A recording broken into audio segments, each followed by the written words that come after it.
c'est dans le confort de mon salon que je vous retrouve pour poursuivre la série Le temps que je vous raconte avec un sujet bien particulier. Depuis le début de la série, je vous ai parlé de plusieurs écrivains. Des hommes uniques, aux vécus et aux opinions variées. Tous des hommes. Mais où sont les femmes? Y avait-il des écrivaines au 19e siècle? Comment sont représentées les femmes dans les contes? C'est ce que nous allons explorer ensemble aujourd'hui.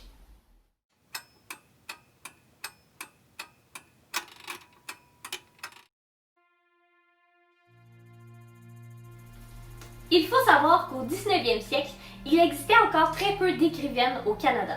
Si les femmes écrivaient, elles le faisaient dans l'ombre, sans réellement avoir accès à la reconnaissance littéraire qu'avaient droit les hommes écrivains à l'époque.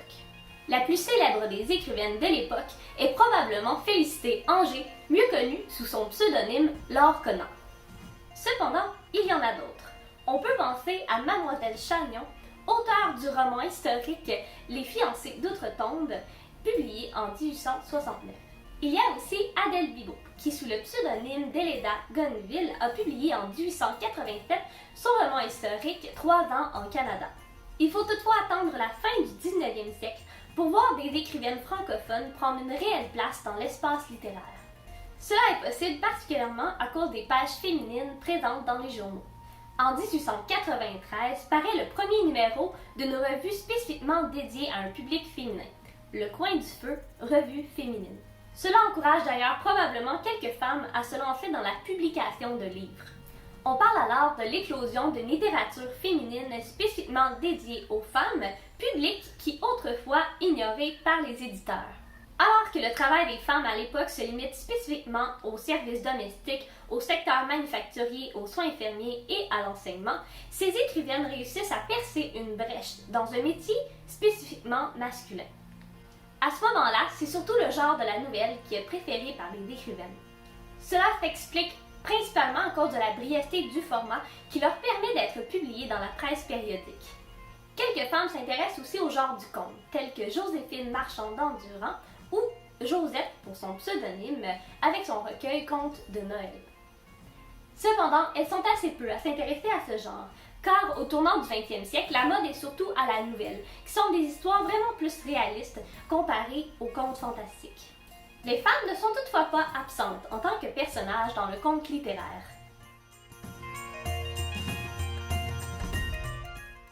Je vais alors vous parler de 3 types de représentations de femmes que l'on peut retrouver dans les contes.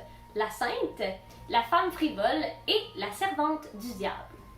La femme sainte dans les contes n'est pas nécessairement une religieuse. Elle peut être une mère de famille, une vieille femme ou même une enfant. Elle est pieuse, paisible et détient une sagesse particulière. Pour ceux qui ont lu ma chronique Le feu des Roussis de Fauché de Saint-Maurice, se rappelleront probablement de Marie la couturière, cette femme sage et dévouée à Dieu qui va convaincre le petit Cyprien de se confesser et de ne plus jamais boire d'alcool. On peut aussi parler du personnage de Séraphine dans La dernière nuit du père Rassois de Pamphile Lemay, dans lequel une jeune femme prie pour un vieux mourant. Cette dernière comprend d'une façon surnaturelle qu'elle doit laisser son fiancé pour se faire religieuse. Un dernier exemple est celui du conte de Noël Jeannette de Louis Fréchette. Dans ce récit, la petite fille de 5 ans décide de donner ses cadeaux de Noël à Rosina, une enfant pauvre du village. Le personnage de la femme frivole est souvent jeune, adolescente ou au début de l'âge adulte. Elle est celle qui aime séduire et danser. On peut nommer les personnages d'Alice Boisvert, de Corinne ou de la célèbre Rose la Tulipe selon les différentes versions du conte Le diable à la danse.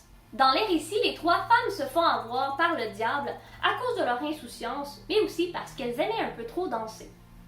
Il faut savoir qu'au 19e siècle, la danse est une activité qui inquiète de plus en plus le clergé catholique. La proximité des danseurs et la consommation d'alcool lors de ces soirées est vue d'un très mauvais œil. Malheureusement, à cause de la naïveté de la jeune femme qui se fait naïvement séduire par le diable, elle met en périple toute la population. La jeune fille, à cause de sa désobéissance, y laisse parfois sa vie. Si elle s'en sort, elle ne sera plus jamais la même. Elle s'attagira ou même deviendra religieuse. Du côté de la servante du diable, cette dernière prend la forme d'un revenant ou d'une sorcière. Vous avez probablement déjà entendu parler de la plus célèbre d'entre elles, la Corriveau. Basée sur une histoire vraie du 18e siècle, Marie-Joseph de Corriveau est une femme qui a été condamnée à mort pour avoir tué son mari.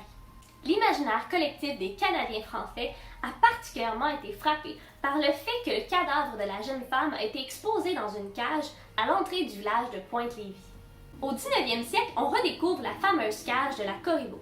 Cela va inspirer plusieurs auteurs pour des contes tels que Philippe Aubert de Gaspé et Honoré Beaugrand. Dans Une nuit avec les sorciers d'Aubert de Gaspé, le père José, qui rentrait paisiblement chez lui, quoique un peu éméché, se fait attaquer par le fantôme de la Corriveau.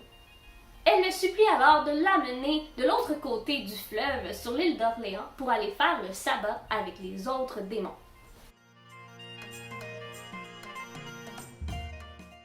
J'espère que vous avez apprécié la chronique d'aujourd'hui. Si vous avez des idées ou des questions sur les contes au 19e siècle, ne vous gênez pas de les laisser en commentaire. Je vais tenter d'y répondre et peut-être ça peut m'inspirer pour des vidéos. Sur ce, on se dit à une prochaine fois pour une autre chronique sur les contes au 19e siècle. Au revoir!